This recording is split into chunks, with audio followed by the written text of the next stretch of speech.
In this exercise, I'm going to show you how to set up a simple but effective system of guides. And by that I mean we need some guides that cut this graphic right in half so we know the dead center point. And we can do that by converting an object that we'll draw into a guide. And one of the terrific things about Illustrator is that anything you draw can become a snappable guide. So you can even turn circles into snappable guides if you want to. Now, I'm working in that document we created in the previous exercise. It's just a new graphic that's 800 points wide and 500 points tall. That'll become important in just a moment. I'm going to get this little line tool panel out of my face there by dragging it into the swatches panel. It can just live there for a while. And now I'll press Control R or Command R in a Mac to bring up the rulers, because in another program, you would just make a bunch of ruler guides, right? Well, you can do that inside of Illustrator. There's the 0, point by default in the upper left-hand corner of the page here in CS5. And I know that this page is 500 points tall, so I should be able to drag a guideline down to 250, but you got me where 250 is. Is 252 above the number or below the number? And even if I knew the answer to that question, I wouldn't know exactly where 250 was, because there's not enough tick marks and I'd have to zoom in. And why bother when it's so much simpler to create a custom guide? Let me show you what I'm talking about. So I'll press Control Z or Command Z on the Mac to get rid of that guideline.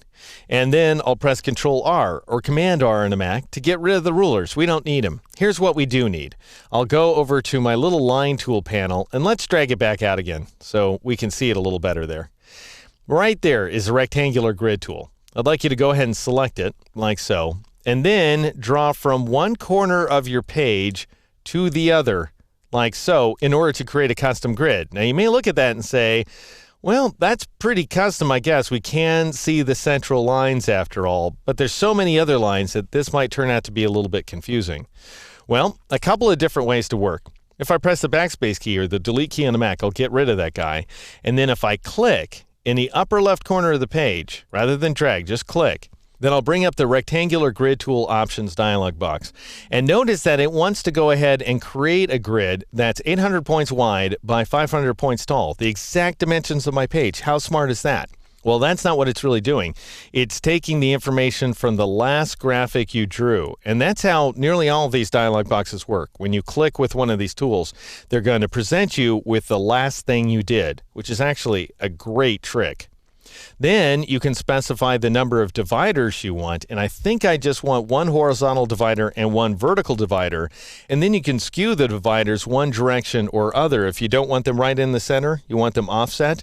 In our case, we don't want any kind of skew. We'll leave those values alone. We don't want to fill the grid. We do want to go ahead and use the outside rectangle as a frame, and we want to create the grid from the upper left corner, which is what we'll get by default because that upper left icon is selected. Then click OK, and we get exactly what I was looking for. But I'm going to show you another way to work, just so that you have a sense of how to play with this tool. I'll press the backspace key or the delete key on the Mac to get rid of that guy once again, and I'll draw a manual frame like so from corner to corner. And then, while I still have my mouse button down, so I'm in the middle of drawing my graphic, I can press arrow keys to change the number of dividers.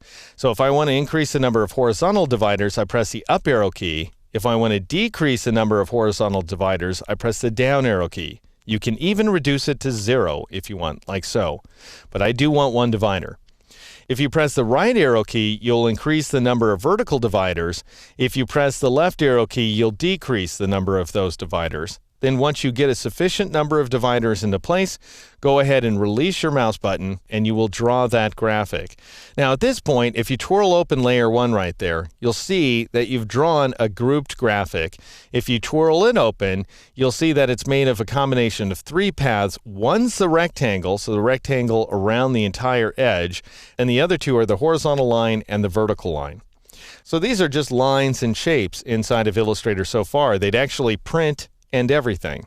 What we want is non-printing snappable guides so that our objects snap into place.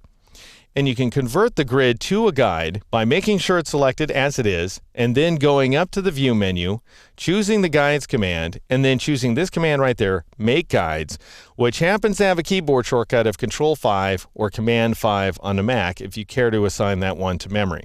I personally never have, but anyway, there it is.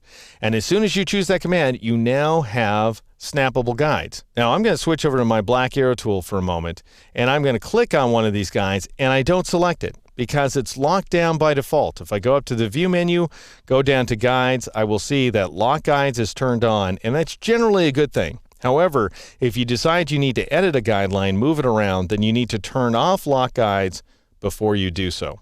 Just want you to note that that command is there. But in our case, we want to leave those guides locked. And notice with that little effort, we have correctly identified the center of our illustration.